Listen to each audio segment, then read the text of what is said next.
It was mainly through the late John Peel, who did have a massive influence on what I was listening to. It was always different. It was always different and never the same completely.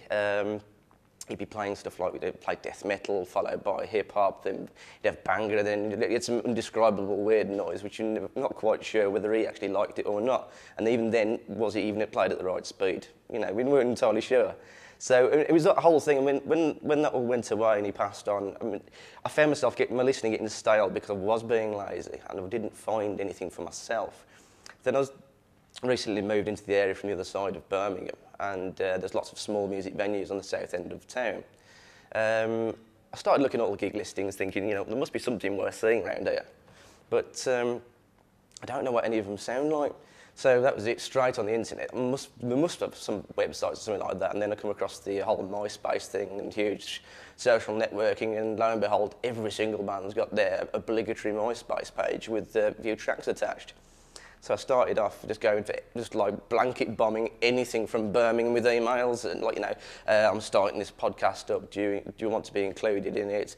Some responses were like, you know, 0, but a lot of people saying, well, yeah, that's quite a good idea. Well, have a go with it. And then the email started coming in with the tracks attached to it, and then CDs started coming through the post. And now I don't actually ask any band if they want to be played or not anymore. It's just this constant flow of emails coming to me, and I'm trying to keep on top of it. I mean, what started off as a bit of a hobby is just turned into, well, I've unleashed some sort of monster, really. So downloads, I mean, apart from my little hardcore base of listeners, it can vary anywhere from about 50, 75 a week to about 100, 200 downloads a week.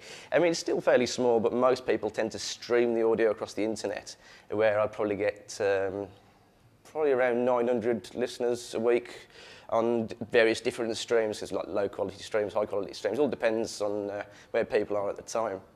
The listeners I get, I mean, yes, there are some outside of the UK. I mean, there's one particular listener lives in Tokyo.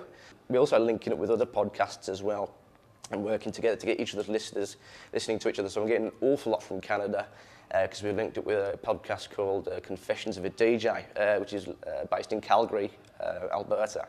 In terms of listening habits, I probably listen to less radio than I ever have done, and more podcasts, because the radio isn't providing me with any real alternative or anything different or new. I mean, a fine example this morning. I mean, they have so-called alternative radio stations trying to play stuff that's different from the mainstream, and they're still not providing me with an alternative. I mean, for example, my alarm clock in the morning goes off and the radio turns on. Alleged alternative radio station, and the song that wakes me up, Message in a Bottle by Police. And the internet's providing this alternative, and the explosion in podcasts is kind of like the pirate radio stations we saw in the late 1960s, where they were trying to provide this alternative, but obviously it was illegal, it got stopped, etc., and they ended up getting taken to the mainstream. The podcasting of today is providing that alternative, and it is the next pirate radio, if you like, but we're not going to get arrested for it. I'm getting a lot of reaction from other people.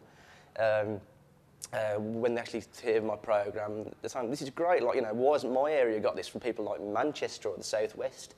And says, well, do it yourself, you know, why not? Just do, you know, all you need is your computer, you're emailing me now, get a microphone, a little bit of software, do it yourself, you know. It does take a bit of time, but if you really want to do it, you can do. I mean, you could be the next, you know, spokesperson for your area or rep your city.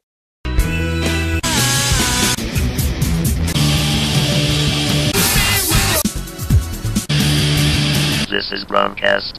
Welcome to the Midlands. Absolutely love that riff. That was No Waiting by Mills and Boone. That's out on Bearos Records. Make sure you check it out. Make sure you get yourself a copy. I believe their new live act's taking a rather butcheresque kind of theme, and pig masks, etc. Something I'll have to catch in the near future. Certainly sounds a bit different anyway. Anyway, next up,